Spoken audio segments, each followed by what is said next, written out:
Guys, my name is আপনাদের সবাইকে শুভ সকাল।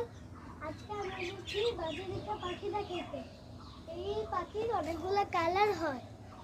এইটা হচ্ছে গ্রিন, ডার্ক গ্রিন, একটু আর হোয়াইট গ্রিন, আর একটু লেসটা ব্লু। ওইটা হচ্ছে পুরা হোয়াইট গ্রিন, আর ওইটা ব্লু আর হোয়াইট।